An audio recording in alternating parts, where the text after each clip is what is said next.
Hey, internets, we got a video for you to see. Ooh, is it the video with the two girls? Whoa there, chap. Not safe for work. Oh man, those are our favorite videos! No, we love videos set to melodramatic music and slow motion. We love videos with boobies! Choose your character.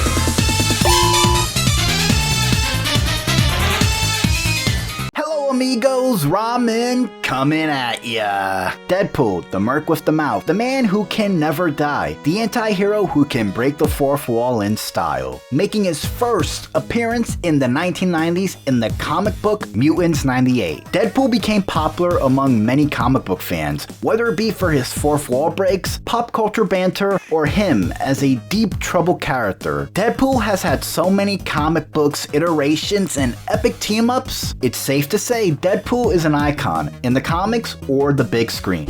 Wow, nice suit. Zip it, Stanley! A brilliant company by the name High Moon Studios had one vision: make the best Deadpool game that retains what we love and enjoy about the character, even if that game caused massive layoffs and the studio shutting down. But even with that, was the Deadpool game worth it? What makes this game so special that even years later, people still love it? And is this game truly a marvelous comic book masterpiece? Well, just like Deadpool, let's put some maximum effort and take a look at the best and only Deadpool video game. Hey, kid.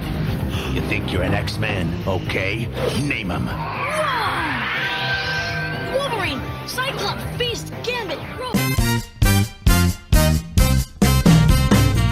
The Deadpool video game is a third-person hack-and-slash game that puts you in the shoes of the titular anti-hero. What sets this game apart from other comic book games is that the focus on humor and comedy to drive the story, which I say, it's a part of this game's charm. Everything from having to press a button to do an action is paired with some pretty funny dialogue. I get a certain amount of joy watching Deadpool slapping Wolverine or Deadpool getting bored from Cable's dialogue. The game itself knows it's a video game, and so does Deadpool. And this game follows most tropes modern video games do. But unlike most video games where most QuickTime events and button prompts are boring, this game's approach is much different in that it lets you sit in those moments. It gives you a choice to watch the funny dialogue or press those buttons to do a certain action. And most of the time when I was presented with these button prompts, I would never press it, as I wanted to hear the dialogue and see the outcome. And that's credit to Nolan North's amazing voice acting as Deadpool. He brings the character to life and makes every cutscene from this game very enjoyable. The story for this game takes more of a backseat to the humor. It's not really all that interesting, but there's a plot of sorts. And that is, when Deadpool's pitch for a video game starring him is rejected by High Moon Studios, the merc with the mouth sets off an explosion at the studios so they can cooperate. Deadpool even hires Nolan North to voice him. It's then we have some fun exploring around Deadpool's house, which could be a game in and of itself, due to the fact that there's so much to do in it. You can pee, you can sleep, which I know watching Deadpool sleep sounds weird, but the voices in Deadpool's head talk to him while he's sleeping, and it kinda draws you in with its dialogue, as you want to see the convo play out while Deadpool's sleeping. You can also make pancakes as Deadpool. Why is that important? Well, the merc with the mouth has to eat. After some goofing off, Deadpool's script is delivered. A Deadpool, after reading it, finds out the script is boring and draws all over it. After this, we're thrown straight into a tutorial in the sewers, where Deadpool himself teaches us the basics of the game. We learn how to move around, do combos, switch weapons. In this game, Deadpool has guns as well as cool melee weapons for combat. Through my playthrough, I stuck with Deadpool's sledgehammers and shotguns as they deliver more damage to enemies. The main point of the story is to stop Mr. Sinister from exhuming mutant bodies to obtain their DNA. This is explained by Def in the game, who turns out to be Deadpool's romantic interest. You do encounter other mutants in this game, such as Vertigo and Blockbuster, and for a comedic reason, a contest winner who got to be in the game as a pizza man is also a boss. Due to this game's comedic tone, Mr. Sinister doesn't really feel like a major threat. Sure, Sinister's motivations are pretty life-threatening for mutants, but Mr. Sinister is also written in such a weird way that he almost comes off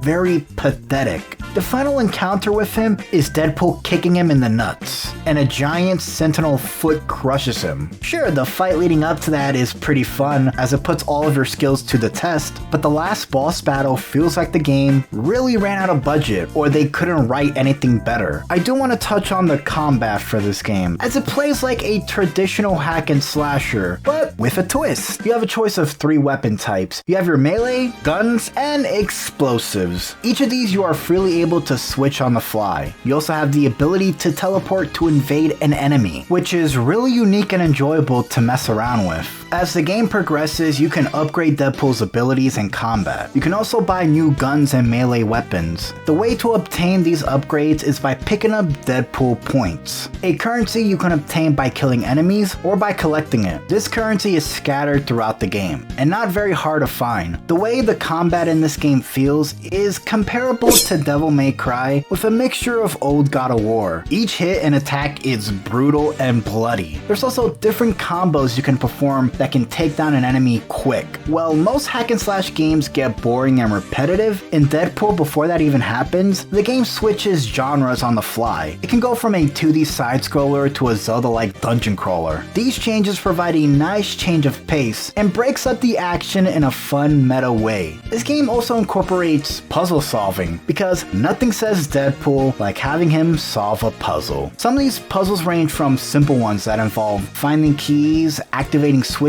or using the environment around you in a creative way. There's also puzzles that have a humorous twist that stays true to Deadpool's style of humor. Also, Deadpool's fourth wall breaks do have a tendency to rewrite parts of this game to fit the situation, which is to be expected with Deadpool. There's a fun segment in this game that deserves a lot of praise for how unique it is. As we know just by playing this game, Deadpool has voices in his head that act like sort of a yin and yang of Deadpool's fractured mind. Well, the game takes into account that Deadpool is a comic book character and uses that internal monologue of his mind as physical platforms to get across this large ledge. This segment is pure chaotic absurdity that can only be possible because of Deadpool. This game also takes into account that Deadpool, well, he has friends of the X-Men and Marvel variety. Characters like Wolverine, Rogue, Domino, and Cable. They are present in this game and play crucial roles in this game's story as supporting characters to Deadpool's insanity. We all know the scene where Deadpool slaps Wolverine awake, but that's an interactive meta joke. The best scene in this game comes from Rogue. And after freeing Rogue, in order for her to heal,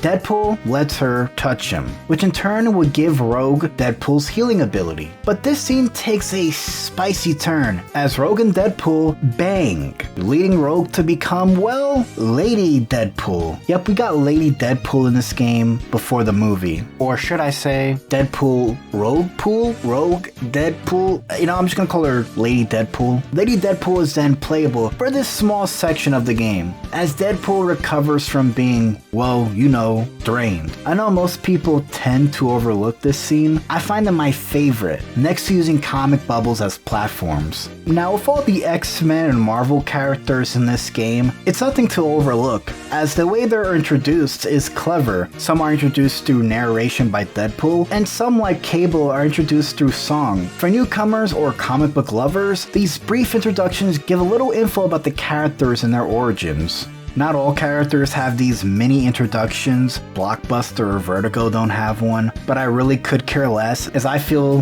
the supporting cast of this game are more crucial to the story. Budget is one thing this game harps on the most with all its meta jokes. And knowing what we know now about High Moon Studios, this game was a big risk, and one that I'm glad they took.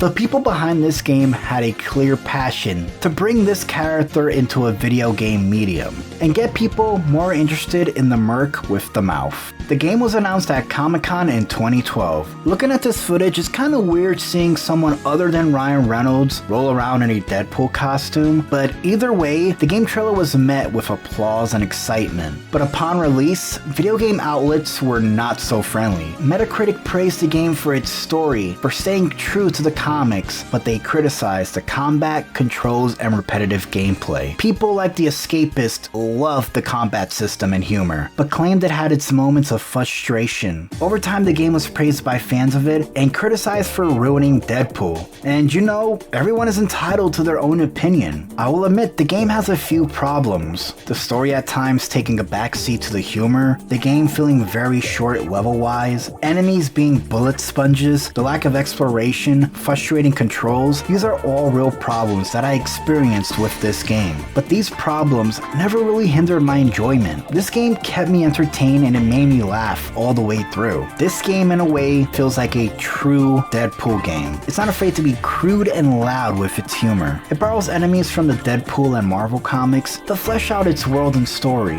While many people blame this game for High Noon Studios' shutdown, I feel other factors might have been at fault for the shutdown. Maybe Deadpool was the nail that sent them away. But this game, through its many trials and pain, was made and enjoyed by fans of the character. In a way, High Noon Studios created the perfect Marvel game. I feel nowadays the Deadpool game is more rare than ever, and for good reason. Deadpool is now in the mainstream. Everyone knows the character, from moms with kids to average Joes like me. After watching the Deadpool movie, playing this game feels great. The Deadpool game is a testament of how you can stay true to a character and make it fun. As a dude who grew up playing bad superhero license games like Thor and Captain America and freaking Green Lantern, the Deadpool game, while it has flaws, the love and passion is felt while playing it. It's not something to be ignored, and it's truly not the worst iteration of Deadpool, as many videos will claim. If you feel like playing a game involving the Merc with the mouth, I truly recommend this game if you're a Deadpool fan. My name is Ramen, and as Deadpool would say, maximum effort. You have a good night.